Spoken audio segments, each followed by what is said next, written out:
Bismillahirrahmanirrahim. Assalamualaikum warahmatullahi wabarakatuh. Waalaikumsalam warahmatullahi wabarakatuh. Alhamdulillahilladzi nahmaduhu wa nasta'inuhu wa nastaghfiruh wa na'udzu billahi min shururi anfusina wa min sayyiati a'malina. May yahdihillahu fala mudilla lahu wa may yudlilhu fala hadiya lahu. Asyhadu an la ilaha illallah wahdahu la syarika lahu. Asyhadu anna Muhammadan 'abduhu wa rasuluhu la nabiyya wa la rasula ba'dahu. Fa inna asdaqal hadithi kitabullah wa khairul hadi hadi Muhammadin sallallahu alaihi wasallam. Wa syarrul umuri muhdatsatuha fa inna kulla muhdatsatin bid'ah wa kulla bid'atin dhalalah wa kulla dhalalatin finnar, amma ba'd. Hadirin bapak-bapak dan ibu-ibu jamaah Masjid Al-Istiqamah yang dimuliakan oleh Allah Subhanahu wa taala. Alhamdulillah kembali kita dipertemukan oleh Allah Subhanahu wa taala dan kita saat ini sudah di dalam bulan suci Ramadan. Semoga Allah Subhanahu wa taala menjadikan kita termasuk orang yang terampuni dosanya. Sebagaimana Rasulullah sallallahu alaihi wasallam menyatakan, "Man shoma Ramadhana imanan wa ihtisaban, ghufira lahu ma taqaddama min dzambi." Siapa yang berpuasa pada bulan Ramadan dengan penuh keimanan akan kewajibannya dan penuh pengharapan akan pahalanya dari Allah Subhanahu wa taala, maka akan diampuni dosa-dosanya yang terdahulu. Tapi juga kita berlindung kepada Allah agar jangan sampai kita termasuk orang yang merugi. Karena siapa yang merugi pada bulan Ramadan, Rasulullah SAW mendoakannya dijauhkan dari rahmat Allah Subhanahu wa taala. Nah, al-ikhwah rahimakumullah, bulan Ramadan ini dikenal salah satu ayat yang jelas menyebutkan dalam surat Al-Baqarah itu syahrul Ramadan alladzi unzila fihi al-Qur'an, bahwa bulan Ramadan adalah bulan yang diturunkannya Al-Qur'anul Karim. Maka insyaallah pembahasan kita pada kesempatan kali ini yang biasanya kita membahas sirah nabawiyah, karena ini adalah bulan Al-Qur'an, maka akan saya sampaikan kewajiban kita terhadap Al-Qur'anul Karim. Ya, dan barangkali di antara kita ada yang belum mengetahui beberapa kewajiban terhadap Al-Quran, atau barangkali ada yang baru mengetahui kewajiban terhadap Quran hanya sekedar membaca kemudian mengamalkannya, contohnya dia ada muajakullah, atau dia mengetahui secara umum tapi rinciannya belum mengetahuinya. Maka pada kesempatan kali ini mudah-mudahan kita bisa menyampaikan beberapa hal, dan itu termasuk kewajiban kita terhadap Al-Quranul Karim. Kurang lebihnya yang sudah saya dapatkan kewajiban terhadap Al-Quranul Karim sekitar 30. Bapak tahunya berapa kewajiban kita terhadap Al-Quranul Karim? Ya, insyaallah maka kita akan menyampaikannya secara singkat, ya, kemudian secara sekilas insyaallah. Alhamdulillah wa iyyakum. Allah Subhanahu wa taala menyatakan, alhamdulillahilladzi anzala 'ala 'abdihi al-kitab wa lam yaj'al lahu 'iwaja qayyiman liyunzira ba'san shadidan min ladunhu wa yubashshira al-mu'minin alladziina ya'maluna ash-shalihati anna lahum alhamdulillahilladzi anzala 'ala 'abdihi al-kitab wa lam yaj'al lahu 'iwaja. Nah, Allah mereka sampaikan satu ayat ini bahwa segala puji bagi Allah Subhanahu wa taala yang telah menurunkan kepada hamba-Nya Al-Kitab, di sini adalah Al-Qur'an, dan tidak menjadikan di dalamnya satu hal pun yang bengkok, akan tapi qayyimah, lurus. Nah, jadi Al-Qur'anul Karim tidak ada kebengkokan sedikit pun di dalamnya. Yang kemudian juga Bapak sekalian, mukjizat Rasul sallallahu alaihi wasallam adalah Al-Qur'an, imamnya juga adalah Al-Qur'an, penghias dada dan hatinya juga adalah Al-Qur'an, penghibur ketika beliau mendapatkan musibah, kemudian juga berbagai cobaan, maka beliau senantiasa membaca Al-Qur'anul Karim. Nah, Allah, kita sampaikan terlebih dahulu, adakah kesamaan antara Al-Qur'anul Karim dengan kitab-kitab lain yang diturunkan sebelum Al-Qur'an? Ya, kita tahu kan kitab-kitab yang Allah turunkan ada Taurat, ada Zabur, ada Injil, ada Al-Quran, dan ada Suhuf. Suhuf baik yang diberikan kepada Nabi Ibrahim ataupun yang diberikan kepada Nabi Musa alaihi wassalam. Adakah kesamaan di antara seluruh kitab tersebut? Maka Bapak sekalian, ada kesamaannya. Yang pertama, sama sumbernya, sama-sama berasal dari Allah Subhanahu wa taala. Allah berfirman, Alif Lam Mim, Allahu la ilaha illa huwal hayyul qayyum, nazzala 'alaikal kitaba bil haqq, musaddiqan lima baina yadayhi wa anzala at-taurata wal injil. Jadi Alif Lam Mim, Allah tidak ada ilah yang berhak disembah kecuali Dia yang Maha hidup terus-menerus mengurusi makhluknya. Dia yang telah menurunkan kepada Alkitab, yaitu Al-Quran, dengan benar, yang membenarkan apa yang diturunkan sebelumnya. Baik ya, Allah menurunkan Taurat, Allah menurunkan Injil. Jadi sama-sama berasal dari Allah Subhanahu wa taala. Yang kedua, Bapak sekalian, sama tujuannya.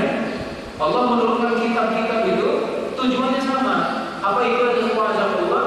Agar manusia hanya menyembah Allah Subhanahu wa taala tanpa menyekutukannya dengan sesuatu apapun, dan agar mereka semua masuk ke dalam Islam. Jadi semua rasul yang diutus oleh Allah membawa agama Islam. Tidak ada agama lain kecuali Islam.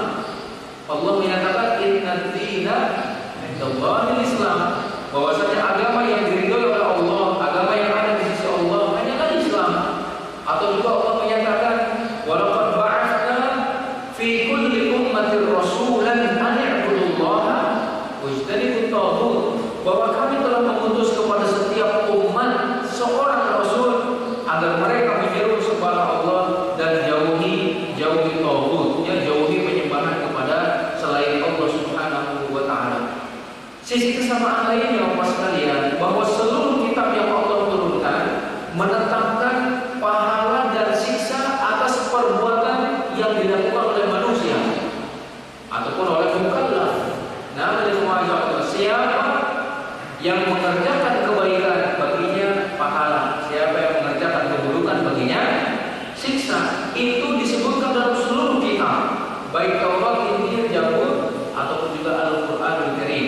Allah menyatakan am lam yunabba bima fi suhufi Musa wa Ibrahim alladhi waffa alla taziru waziratu wizra ukhra wa an laysa lil insani illa ma sa'a wa anna sa'yahu sawfa yura thumma yujzahu al jazaa'al awfa.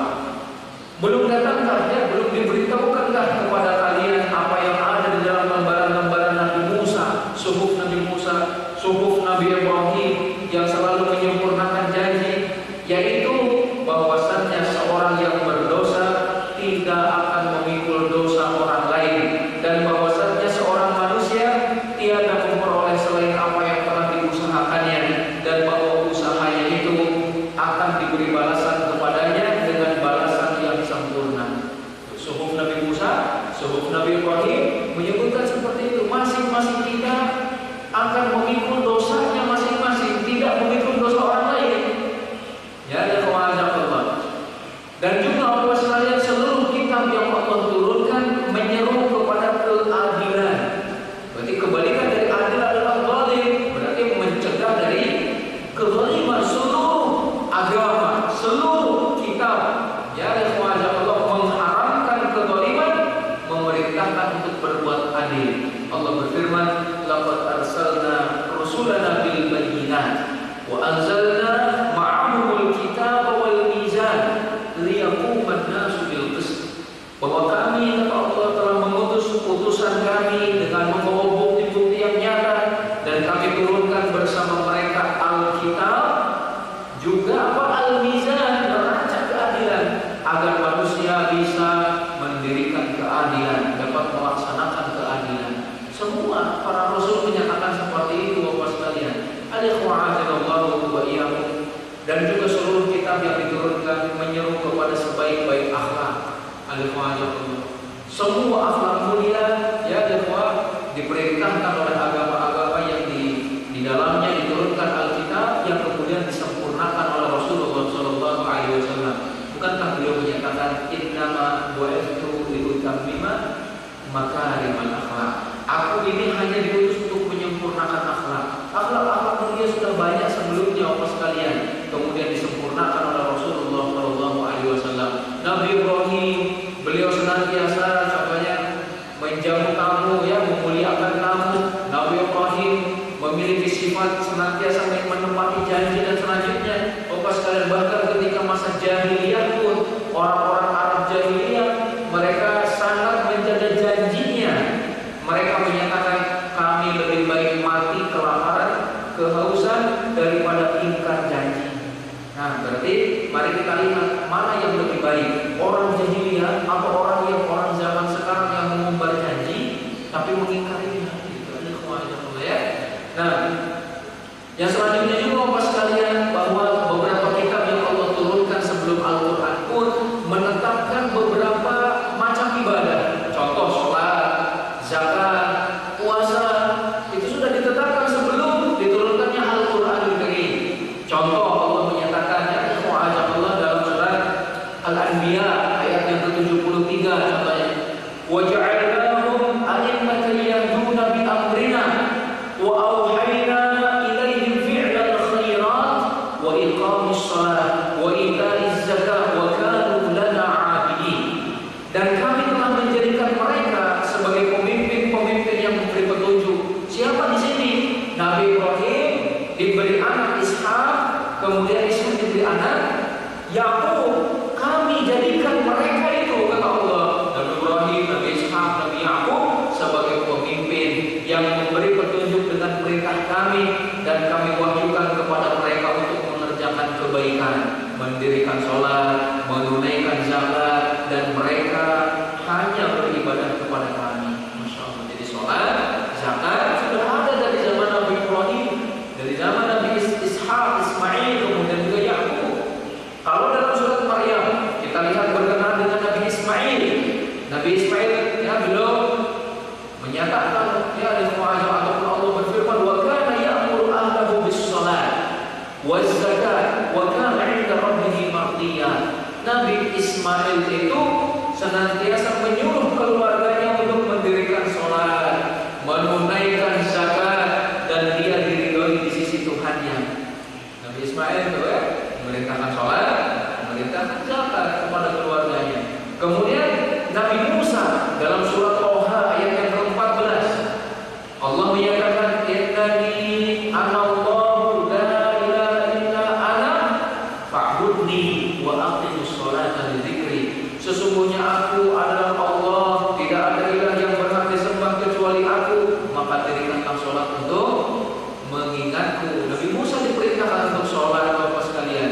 Dan dalam ayat ini Allah memperkenalkan namanya, bahwa nama sesembahan kita, nama Tuhan kita adalah Allah.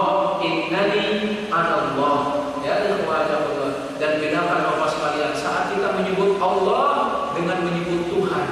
Coba kalau menyebut Tuhan apa rasanya dalam hati ini? Allah biasakan dengan menyebut Allah. Allah memperkenalkan innani Allah, aku ini Allah. Insyaallah itu Allah, ya. Dan ketika kita menyebut Allah berpahala, tapi kalau menyebut Tuhan gimana? Coba itu Allah, ya. Biasakan jangan dengan menyebut Allah.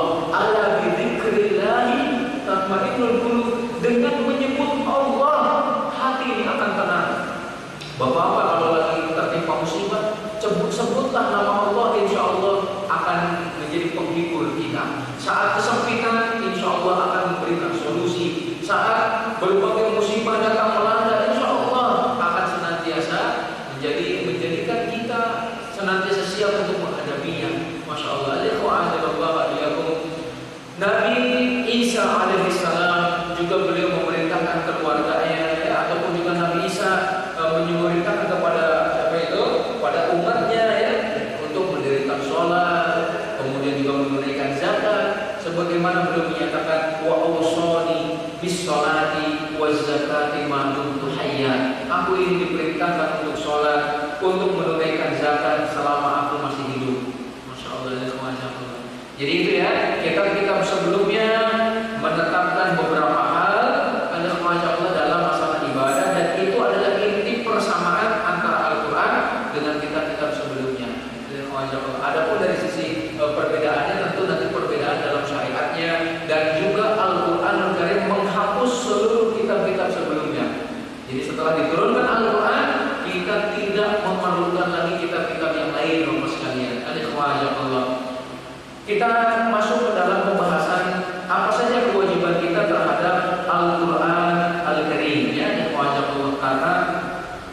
Dengan mempelajari hal ini, insya Allah kita akan berusaha untuk mengamalkannya, ya, dan kemudian juga kita akan terus berdekatan dengan Al-Qur'anul Karim, insya Allah. Yang pertama, Bapak sekalian, dan yang paling penting berkaitan dengan kewajiban terhadap Al-Qur'anul Karim adalah beriman kepadanya. Iman kepada Al-Qur'anul Karim. Karena Bapak sekalian, iman kepada kita secara umum merupakan salah satu rukun iman. Tidak akan sah keimanan seseorang tanpa mengimaninya. Di antara kaum muslimin, contoh, kalau ada yang beriman kepada Allah, beriman kepada malaikat, beriman kepada para rasul, beriman kepada hari akhir, beriman kepada qada dan qadar, tapi gak iman kepada kita, gak diterima keimanannya, Bapak sekalian. Nah, sampai dia beriman kepada rukun iman yang 6, salah satunya iman kepada Alkitab ataupun kitab-kitab yang Allah turunkan, termasuk Al-Quran di dalamnya, Bapak sekalian. Allah menyatakan, ya ayyuhalladzina amanu aminu billahi wa rasulihi wal kitabil ladzi nazzala ala rasulihi wal kitabil ladzi anzala min qabl. Wahai orang-orang yang beriman, berimanlah kalian. Ini seruan kepada orang yang sudah beriman. Perintahnya untuk beriman. Coba ada wajah Allah. Wahai orang-orang yang beriman, berimanlah kalian kepada Allah, kepada Rasulnya, kepada kitab yang telah diturunkan kepada Rasulnya, yaitu Al-Qur'anul Karim. Kepada Rasulnya maksudnya Nabi Muhammad SAW. Jadi berimanlah kalian kepada Allah, kemudian kepada Rasulnya, kepada Al-Quran, wal kitabil ladzi anzala min qabl, dan juga kitab yang diturunkan sebelumnya, Taurat, Injil, Zabur, dan Suhuf. Maka kita katakan kami beriman kepada seluruh kitab yang diturunkan, baik itu Zabur, Taurat, Injil, dan Al-Quran Karim, ya, dan Allah. Kemudian juga hadis ketika malaikat Jibril menyerupai seorang manusia, bertanya kepada Rasul Shallallahu Alaihi Wasallam, ya Muhammad, akhbirni anil Islam, kemudian akhbirni anil iman, wa akhbirni anil ihsan. Itu satu-satu, ya. Intinya yang kita bahas saat ini, ketika ditanya tentang iman, Rasul Shallallahu Alaihi Wasallam menyatakan iman itu adalah hendaknya engkau beriman kepada Allah, malaikat, kitab, Rasul, hari akhir, qada dan qadar, yang baik dan yang buruk. Kata malaikat Jibril, sadaqta, engkau benar. Kata Umar bin Khattab, dia yang bertanya, dia juga yang membenarkan. Biasanya kan kalau bertanya, yang nggak membenarkan, berarti yang bertanya tahu. Kata Umar bin Khattab, ya, ketika selesai, malaikat Jibril pergi ke wajah Allah. Rasul Sallallahu Alaihi Wasallam bertanya, tahukah engkau siapakah yang bertanya barusan? Kata Umar bin Khattab, Allah dan Rasulnya yang lebih tahu. Kata beliau, dia adalah malaikat Jibril, telah datang kepada kalian mengajari agama kalian. Masya Allah. Maka dalam hadis ini pun disebutkan bahwa salah satu rukun iman adalah iman kepada kita. Iman secara global dan terperinci bahwasanya Al-Quran adalah kalamullah, tanpa mengingkari, tanpa mendustakan, tanpa meragukan, Bapak sekalian. Ya, ikhwajah Allah. Jangan sampai ada terbetik dalam hati kita untuk mendustakan Al-Quran atau meragukan Al-Quran. Karena yang mendustakan Al-Quran adalah orang kafir, yang meragukan Al-Quran adalah orang munafik. Ikhwajah Allah. Allah menyatakan, wa idza quri'a 'alaihimul Qur'anu la yasjudun bal alladziina kafaru yukadzibun. Surat Al-Insyiqaq ayat 21-22. Ketika dibacakan kepada mereka Al-Quran, mereka tidak sujud. Bahkan orang-orang kafir mendustakan Al-Quran itu. Maka Bapak sekalian, di dalam sirah nabawiyah yang sudah kita bahas, ada 4 poin penting penolakan orang kafir terhadap dakwah Nabi Muhammad Sallallahu Alaihi Wasallam. Jadi seluruh penolakan orang kafir bermuara kepada 4 hal ini. Ada wajah Allah. Intinya ini, ya. Ada yang masih ingat mungkin? Bapak dan Ibu, nanti DKM kasih hadiah, ya. Masya Allah, hadiahnya semen, ya, 1 sak untuk diinfakkan ke masjid. Ada yang masih ingat penolakan orang-orang kafir terhadap dakwah Nabi Muhammad SAW?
Allah, inti penolakan orang-orang kafir Quraisy pada masa itu 4 kali ini. Menolak Allah, ya, Maha Esa. Yang kedua menolak kenabian atau Al-Qur'anul Karim, ya, sebagai mukjizat dari Allah. Kemudian yang ketiga menolak kerasulan Nabi Muhammad SAW, dan yang keempat menolak untuk beriman kepada hari akhir, Bapak sekalian. Dan ternyata Allah, cara seperti ini pun dilakukan oleh orang-orang kafir untuk menjauhkan kaum muslimin dari agamanya. Itu Allah satu persatu mulai dikikis, satu persatu mulai dijauhkan dijauhkan dari Allah dengan mulailah kalau dulu mulai dari televisi contohnya, kemudian terus melalui internet, kemudian sekarang Android masing-masing sudah punya, sampai di kamar masing-masing pun itu ada Allah melalui internetnya itu, sehingga mereka lebih ingat kepada Facebook daripada kepada Allah. Siap untuk update status daripada untuk zikrullah. Atau juga yang kedua dijauhkan dari Al-Qur'anul Karim, ya. Kemudian dijauhkan dari hari akhirat, beriman kepada hari akhirat yang senantiasa dipikirkan apa yang akan kita makan esok, nanti siang nanti buka makannya apa. Ini dipikirkan hanya urusan perut saja, Bapak sekalian. Allah. Kita lanjutkan, ya, Bapak sekalian yang dimuliakan Allah Subhanahu wa taala. Jadi kita beriman bahwasanya Al-Qur'anul Karim adalah kalamullah yang diturunkan seperti diturunkannya kitab-kitab sebelumnya. Allah. Karena ada sebagian kelompok yang menisbatkan kepada Islam, tapi mereka tidak yakin kalau Al-Quran itu kalamullah. Bahkan mereka menyatakan Al-Quran adalah makhluk. Al-Quran itu makhluk kata mereka.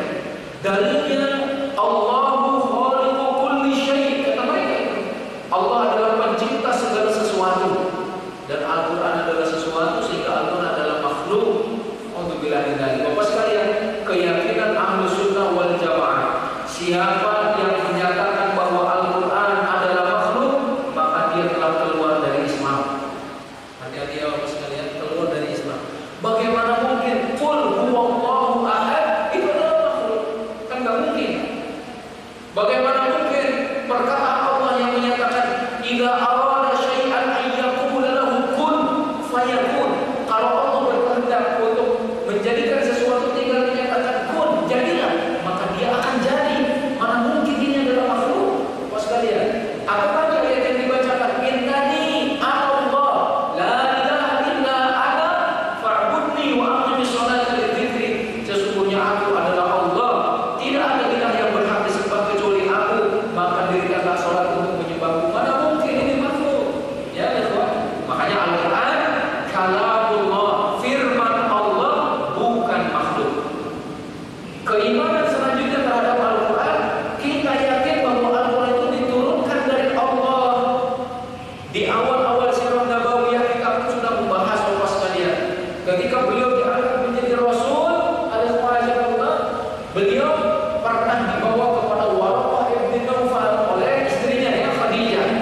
Kemudian kata Khadijah, sesungguhnya yang datang kepada Muhammad itu adalah Namus, malaikat Jibril, seperti yang diturunkan kepada Nabi Musa.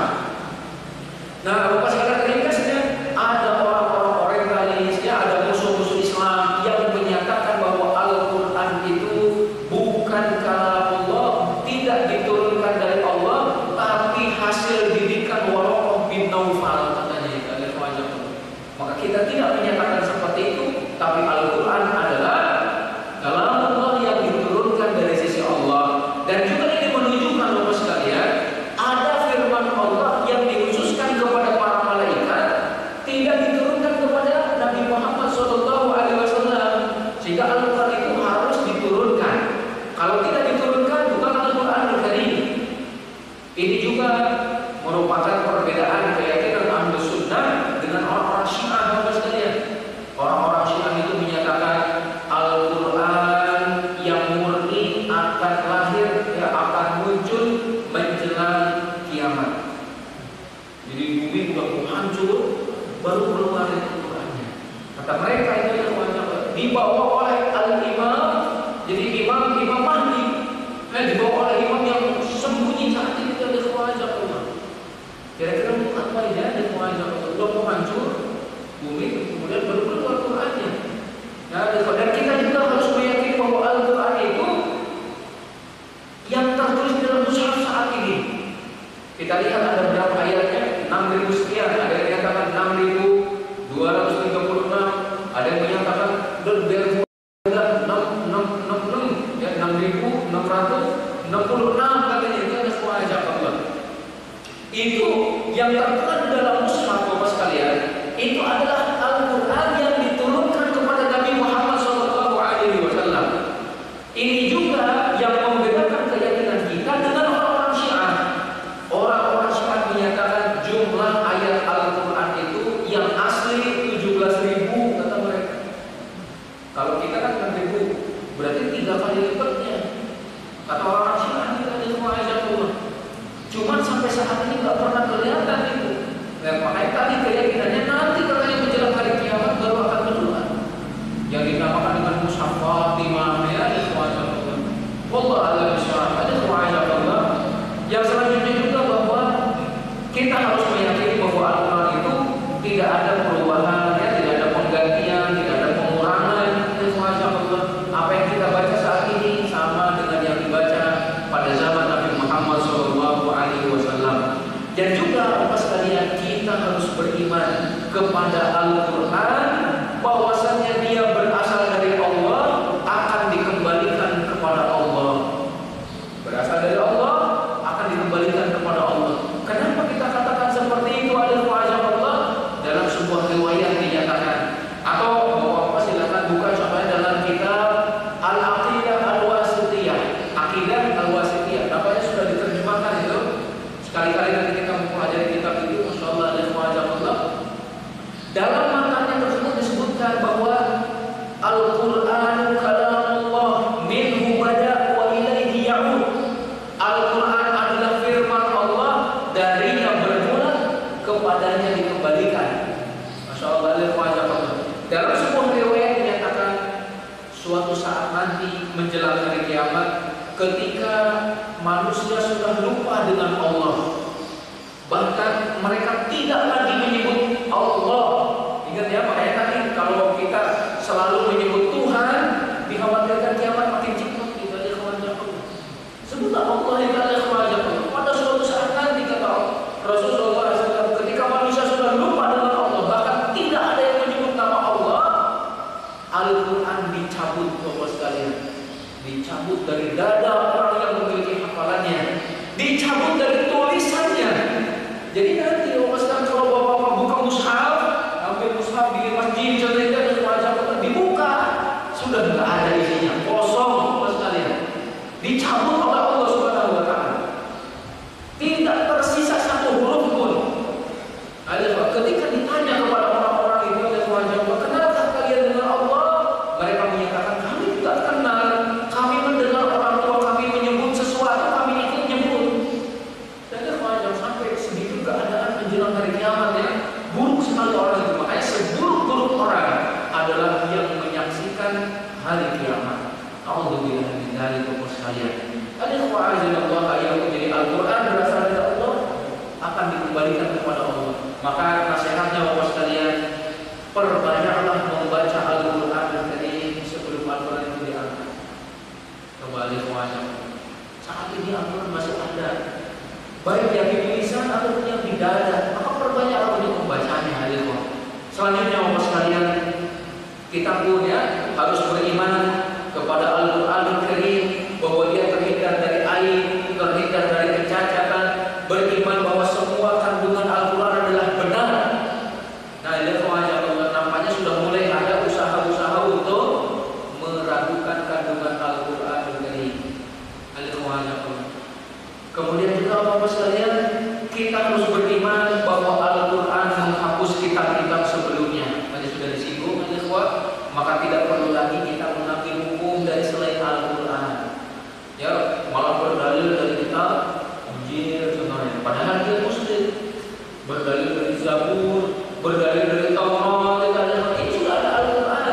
Jauh lebih baik, lebih utama daripada kitab-kitab sebelumnya. Rasulullah SAW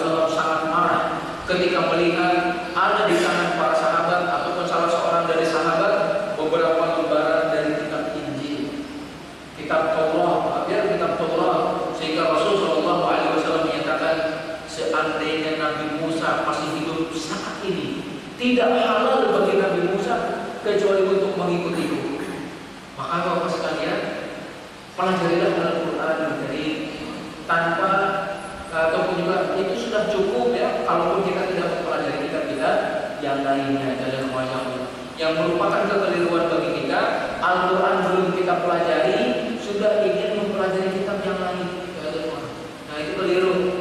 Dan juga Bapak sekalian, kita tahu bahwasanya kemajuan kaum muslimin adalah ketika mereka berpegang kepada Al-Quran Karim, dan kemunduran kaum muslimin adalah ketika mereka meninggalkan Al-Quran. Ini kewajiban pertama Bapak sekalian, iman kepada Al-Quran Karim. Baru satu poin. Sudah jam kurang. Jadi beriman ini merupakan kewajiban pertama terhadap Al-Quran. Yang kedua, kewajiban kita terhadap Al-Quran Karim adalah membacanya. Kita sudah tahu namanya kewajiban ini adalah Allah.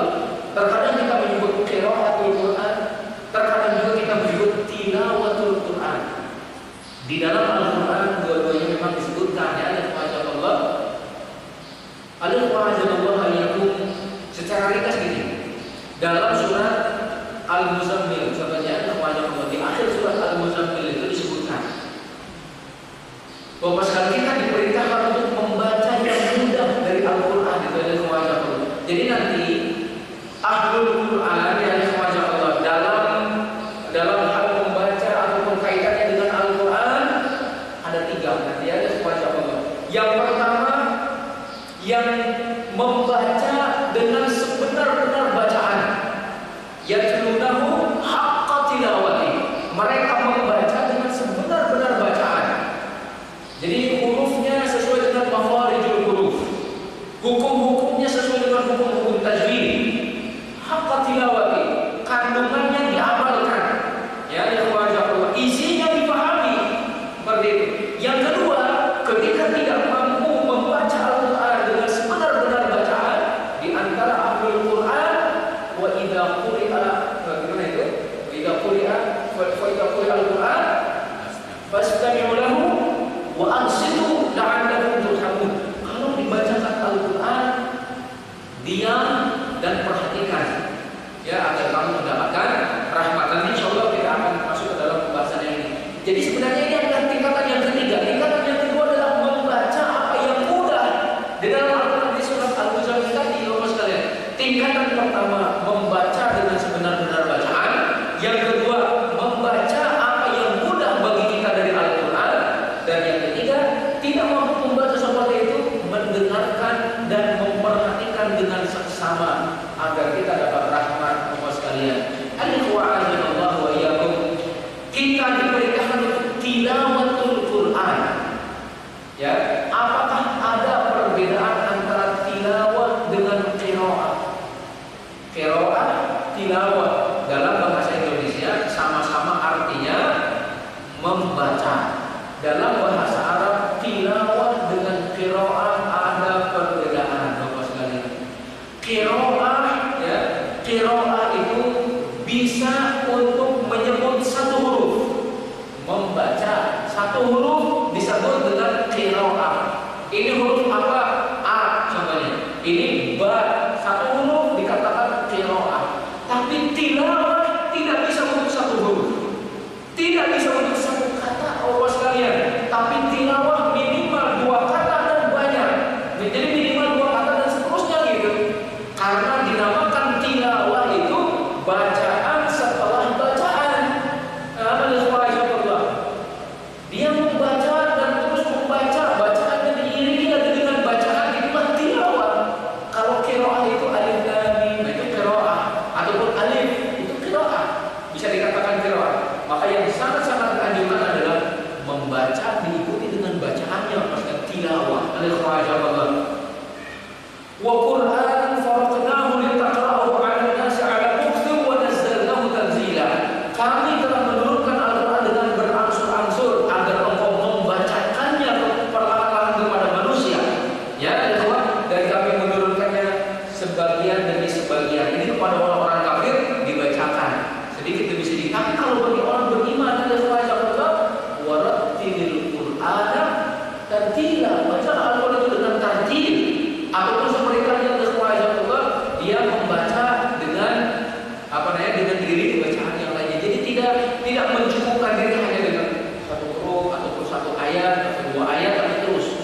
Mungkin sedikit saya tambahkan.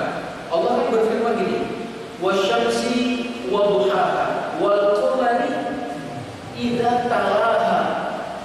Demi matahari dan demi cahayanya, demi bulan, idza talaha. Apa arti idza talaha, Bapak sekalian? Ketika mengiringinya. Matahari terbenam diiringi oleh bulan. Bacaan jika selesai satu bacaan diiringi bacaan yang lain, maka itulah adalah tilawah. Bacaan selesai diiringi dengan pemahaman, diiringi dengan pengamalan. Itu tilawah. Ada kemajuan ya. Dan banyak sekali faedah membaca Al-Quran Karim. Kita akan mendapatkan syafaat, kita akan mendapatkan pahala yang berlipat ganda. Setiap huruf 10 kebaikan. Masya Allah. Apalagi dalam bulan Ramadan ya, kita memperbanyak bacaan Al-Quran. Imam Syafi'i kalau bulan Ramadan hatam sehari 2 kali. Sehari 2 kali Bapak sekalian. Padahal Imam Syafi'i pun kepala keluarga. Masya Allah, sama bekerja seperti kita Bapak sekalian. Ditambah beliau belajar. Imam Bukhari ketika masuk bulan Ramadan tiap hari hatam Quran. Masya Allah. Mujahid juga seperti itu ya. Namanya Mujahid, seorang tabi'in, murid daripada Ibnu Abbas. Nah sekarang tugas kita mengikuti generasi sebelum kita yang soleh. Sudah seberapa banyak bacaan Al-Quran kita pada bulan Ramadan kali ini? Ada yang belum membaca Al-Quran? Masya Allah. Ini sudah hari keberapa ini bulan Ramadan? Dan 5. Masya Allah. Hari kelima. Kalau para sahabat itu di luar bulan Ramadan tiap pekan hatam Quran. Di luar Ramadan. Kalau masuk bulan Ramadan 3 hari sekali. Masuk 10 hari terakhir tiap hari. Masya Allah. Nah kemudian marilah kita berlomba-lomba ya. Karena ini bulan Quran Bapak sekalian. Jangan sampai ini bulan diturunkannya Al-Quran, tapi kita malah meninggalkan Al-Quran. Nanti masing-masing setelah ini punya Quran khusus. Kemana-mana silakan dibawa, dibaca di rumah aja. Perlakukan Al-Quran seperti kita memperlakukan gadget itu. Setiap detik lihat lagi. Insya Allah nggak terasa itu tahu-tahu hatam aja. Kalau memperlakukannya seperti memperlakukan gadget, ketinggalan balik lagi ambil itu apa sekalian. Dan kalau ketinggalan gadget kan balik lagi aja semuanya. Maka seperti itu. Kemudian kalau sedang kerja, Qurannya dibuka saja. Nanti kalau ada keinginan membuka WhatsApp, bukanya Al-Quran. Insya Allah cepat hatam. Nah, kemudian bagi siapa yang sulit membacanya, baginya berapa pahala? 2 pahala apa sekalian. Sulit membaca itu bisa karena faktor usia. Mungkin ya karena faktor usia dia sudah tidak lagi fasih membaca huruf ataupun mengucapkan huruf shad contohnya, ataupun huruf ta, ataupun juga dal, ataupun do. Yang paling sulit itu adalah do. Itu ada semacam Allah. Karena faktor usia dia sulit untuk membaca Al-Quran, dia terus membacanya, belajarnya, maka dapat 2 pahala. Atau karena nafasnya pendek, tapi dia terus membacanya, dapat 2 pahala Bapak sekalian. Nah yang keliru itu ada semacam Allah, dia nggak pernah baca. Dengan alasan saya malu dengan belajar alif-alifan, bukan alif-alifan. Ini alif beneran Bapak sekalian. Perlu 10 kebaikan kita ada semacam Allah. Maka mumpung masih ada kesempatan bagi kita, mari kita perbanyak ya semacam Allah membaca Al-Quran. Yang kemudian nanti dilanjut kewajiban kita yang ketiga adalah membaguskan suara dalam membaca Al-Quran ini. Ingat ya, membaguskan suara ini bukan harus mirip salah seorang murid terkenal. Ya, ada semacam terkadang ada seorang imam ingin mirip imam Masjidil Haram, tapi makharijul hurufnya, kemudian kaidah tajwidnya berantakan. Nah itu menyiksa makmum Bapak sekalian. Coba itu ada apalagi kalau makmumnya sudah hafal Quran, punya sanad sampai kepada Rasul Shallallahu Alaihi Wasallam. Maka yang didahulukan untuk membaguskan suara itu perbaiki makharijul hurufnya Bapak sekalian. Jangan sampai jim dibaca zai, ataupun dibalik. Ketika membaca azzaja, ida, juljiya, pakai zai, pakai jim, itu keliru. Itu ada suara Allah. Jadi menyiksa makmum terkadang seperti itu ada suara Allah. Baguskan suara Allah sekalian. Rasulullah SAW menyatakan bahwa Allah sangat senang mendengar suara yang indah saat membaca Al-Quran daripada salah seorang di antara kita yang selalu mendengarkan suara biduan. Suara mereka ya, para penyanyi kan indah, bagus, tapi Allah lebih senang suara yang bagus untuk membaca Al-Quran Karim. Para ulama terdahulu ketika mendengar ada seseorang suaranya bagus tapi malah nyanyi, dinasihati alangkah baiknya kalau suara itu digunakan untuk baca Al-Quran. Saya yakin bapak-bapak pun suaranya bagus, ibu-ibu pun bagus, itu ada suaranya buktinya sering nyanyi di kamar mandi, katanya ya ada suaranya. Ya sekarang diganti, ya jangan belajar seperti itu, belajarlah membaca Al-Quran. Tapi kalau di kamar mandi tentu tidak boleh membaca Al-Quran Karim. Ada suara Allah Abu Musa Al-Ash'ari, seorang sahabat yang suaranya bagus, masya Allah. Beliau Rasulullah SAW pernah mendengarkan bacaannya sampai kemudian saat Rasulullah SAW menyatakan kepada Abu Musa, tadi malam saya mendengarkan bacaanmu. Jadi ada wajah Allah. Laqad utita mizmar min mazamir Daud, Ali Daud. Kamu ini sudah diberikan suara indah, suara merdu seperti suaranya keluarga Nabi Daud. Masya Allah. Nabi Daud kalau beliau membaca Zabur di sampingnya ada orang sakit sembuh. Merdu Bapak sekalian. Coba kita baca sesuatu dari hadapan anak kita yang sedang sakit gigi itu sembuh nggak itu ada wajah Allah. Mudah-mudahan karena bagusnya suara kita juga baca Al-Quran coba ada wajah Allah. Tapi kalau ternyata dia malah marah-marah ada wajah Allah, berarti apa yang dibaca oleh kita nggak benar, itu ada wajah Allah. Nah dulu ini pengalaman kita ada wajah Allah ketika anak sudah dirawat di rumah sakit ya ada wajah Allah. Kemudian karena waktu itu ada beberapa orang di satu kamarnya, ada satu anak yang nangis terus Bapak sekalian, menjerit-jerit supaya dia ada wajah Allah. Kemudian diperdengarkan, Pak Ari, coba kita perdengarkan Al-Quran, mudah-mudahan agak tenang. Diperdengarkan Al-Quran tidur Bapak sekalian. Jadi sangat-sangat berpengaruh kepada mereka yang sakit itu, menenangkan hatinya dan bisa mempercepat kesembuhannya. Itu ada wajah Allah. Ini boleh dicoba. Tapi juga yang keliru itu kita melihat di beberapa tempat rumah sakit itu ada wajah Allah. Orang sakit terbaring yang ada di hadapannya adalah televisi biasanya. Allah akan bisa mungkin untuk dengan niatan untuk menghibur katanya itu ada rumah sakit, tapi yang dilihat kurang mendidik juga itu ada wajah Allah.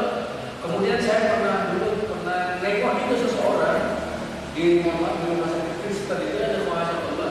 Dia muslim tapi rawatnya ke sana itu ada. Jadi kita datang ke sana pengen lihat gitu. Ternyata di setiap ruangan dan kita masuk ke ruangan tersebut itu sudah disediakan kita Alkitab itu. Setiap ruangan itu ada. Nah kenapa di rumah sakit Islam enggak ada? Atau rumah sakit milik kita coba sediakan itu mushaf. Ada wajah Allah ya. Kalau mereka menyediakan Alkitab, kenapa kita tidak menyediakan Al-Quran? Masya Allah itu membaca agar dia lebih tenang lagi. Berarti ada wajah Allah. Jadi baguskan suara, kembali ke kewajiban kita terhadap Al-Quran. Baguskan suara terhadap Al-Quran Karim. Ada yang bertanya kepada Ibnu Abi Mulaikah, wahai Syekh, bagaimana jika seseorang tidak memiliki suara yang bagus? Kata Ibnu Abi Mulaikah, berusaha semampunya untuk memperbagus suara. Kata beliau, semampunya. Jadi ada usaha, ya, Allah. Nah, yang keempat Bapak sekalian, kewajiban kita adalah mendengarkan dan memperhatikan Al-Quran saat dibaca. Jadi kalau dibaca Al-Quran, sudah ya dengarkan Bapak sekalian, tutup yang lainnya, sediakan hati kita, sediakan pendengaran kita agar kita mendapatkan rahmat dari Allah Subhanahu wa Ta'ala. Dan di sini saya sudah menyebutkan perbedaan antara mendengar ataupun as-sama' dengan al-istima', gitu ya. Karena kalau dalam Al-Quran Allah menyatakan dengan al-Quran Allah, fa idza quri'a al-Quran fastami'u, bukan fasma'u kan? Bukan fasma'u tapi fastami'u. Dalam bahasa Arab itu beda Bapak sekalian. Jadi kalau sekedar mendengar, perbedaan antara mendengar dengan istima', ini mudahnya Bapak sekalian. Kita kan lagi muhadharah gini nih, kita lagi pengajian. Tiba-tiba kita mendengar ada suara motor jalan. Mendengar motor jalan itu disengaja atau tidak? Tidak disengaja tapi kita dengar. Ya ada suara jalan. Kita sedang mengaji, kita dengar ada suara kipas. Apakah kita mendengarkan suara kipas tersebut? Tidak, tapi kedengaran itu sama mendengar, sekedar mendengar aja. Pas itu kan kita dengar suara motor, ada kemana Allah. Kita sedang fokus mendengarkan kajian, itu istimewa itu dia benar-benar menyiapkan pendengarannya dengan tujuan mengambil faidah. Bapak sekalian, dibacakan Al-Quran, dia mendengarkan ingin dapat faidah dari bacaannya. Tapi kalau sekedar dengar saja, ada wajah keluar, ini berarti sami'an yasma'u, hanya sekedar mendengar. Maka tidak heran Bapak sekalian kalau orang mendengar saja, tidak paham, tidak mengamalkan. Tapi kalau orang yang memperhatikan, dia paham, dia mengamalkan. Saya baca dalam surat Al-Ahqaf, contohnya ayat Al-Ahqaf ayat yang ke-29. Wa id sarafna ilaika nafaran minal jin yastami'una al-Qur'an. Bukan yasma'un, tapi yastami'una al-Qur'an. Falamma hadaruhu qalu ansitu walamma qudiya wallaw ila qaumihim mundirin. Dan ingatlah ketika kami hadapkan sekelompok jin yang datang kepadamu untuk mendengarkan Al-Quran. Coba Bapak sekalian, sekelompok jin istimewa mendengarkan dengan seksama bacaan Al-Quran Nabi Muhammad SAW. Ketika sampai di majelis tersebut, mereka menyatakan perhatikan. Ketika selesai, mereka menjadi dai. Bapak sekalian, walamma qudiya wallaw ila qaumihim mundirin. Pulang ke kaumnya itu memberi peringatan. Jadi bukan di masjid, di majelis ingat, pulang lupa. Ya, Allah seperti itu. Ini jin saja mendengarkan, memperhatikan, pulangnya jadi dai. Masya Allah, ini Allah. Mungkin sampai di sini dulu ya. Kewajiban kita baru 4, mendengar dan memperhatikan. Adapun sisanya di kesempatan yang lain, Insya Allah ada Allah. Jadi kewajiban kita terhadap Allah ternyata banyak sekali. Marilah kita koreksi diri kita, ya, kemudian kita terus dekatkan hati kita, diri kita dengan Al-Quran Karim. Jazakallahu khair.